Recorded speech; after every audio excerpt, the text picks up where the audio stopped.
Hello everyone, hopes आप सब बहुत अच्छे होंगे। मैं भी बहुत अच्छी हूँ। मैं फिर से आपके लिए एक लेटेस्ट वीडियो लेकर आ चुकी हूँ।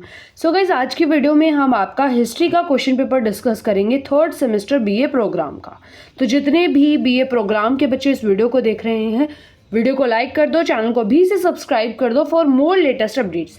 सो यहाँ पे बात की जा रही है आपके क्वेश्चन पेपर की। तो सबसे पहले बात सुन लीजिए, आपके क्वेश्चन पेपर पे वो हर एक चीज़ ना दी जाती है जो आपको अपनी आंसर शीट में भरनी है। ठीक है, जैसे कि आपका यूनिक पेपर कोड हो गया, आपका पेपर कौन से सब्जेक्ट का है, आपका कोर्स क्या है और आप कौन से सेमेस्टर में हो, आपका टाइम ड्यूरेशन 3 घंटे दे रखी है और आपका 75 नंबर का जो है आपका ये पेपर है। तो ये याद रखना आप, ठीक है।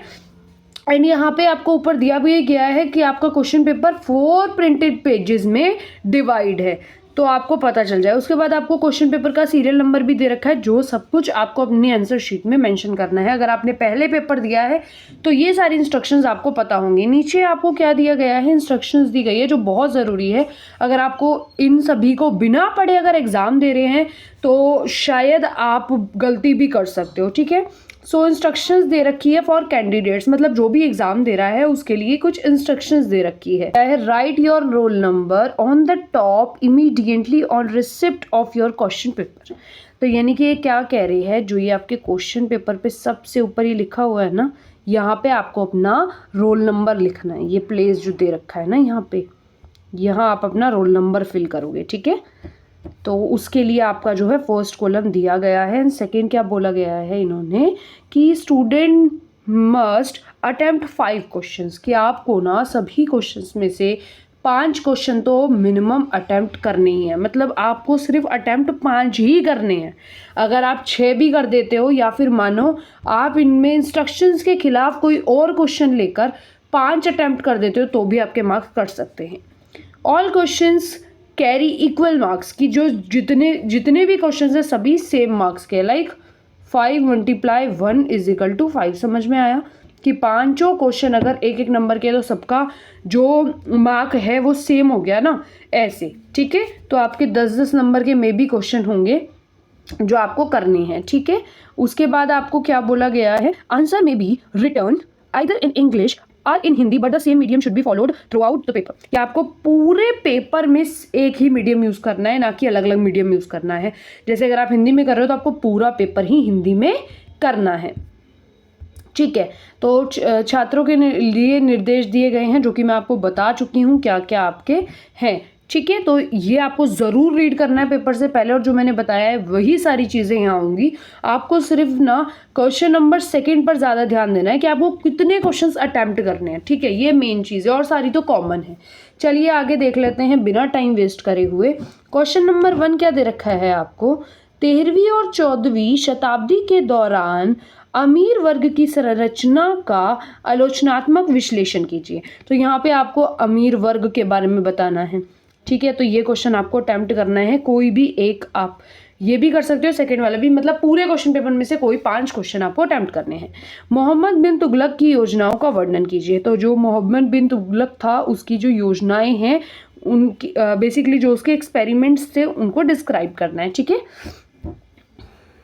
And the third question is, यहाँ पे विजयनगर के बारे में पूछा गया है कि विजयनगर साम्राज्य के प्रशासन में नयन प्रणाली की क्या भूमिका थी, विवेचना कीजिए।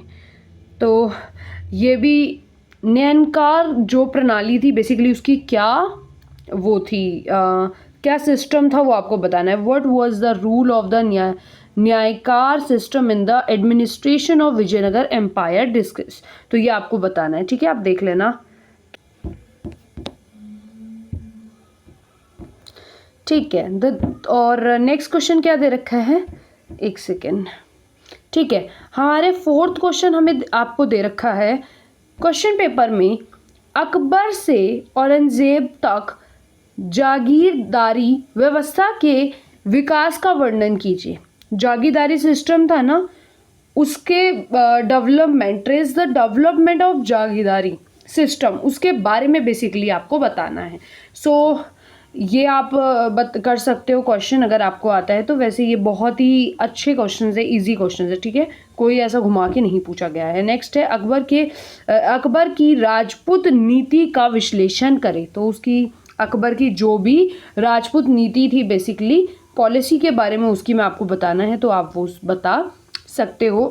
तो गाइज नेक्स्ट क्वेश्चन है, मुगल मराठा संघर्ष के विभिन्न चरणों की विवेचना कीजिए। तो यहाँ पे आपको मुगल मराठा के बारे में बेसिकली बताना है, तो जो भी पता हो आपको आप वो यहाँ पर बता सकते हो। ओके, तो उसके बाद नेक्स्ट क्वेश्चन क्या दे रखा है, हम्पी शहर शाही सत्ता का प्रतिबिंब था, विवेचना कीजिए।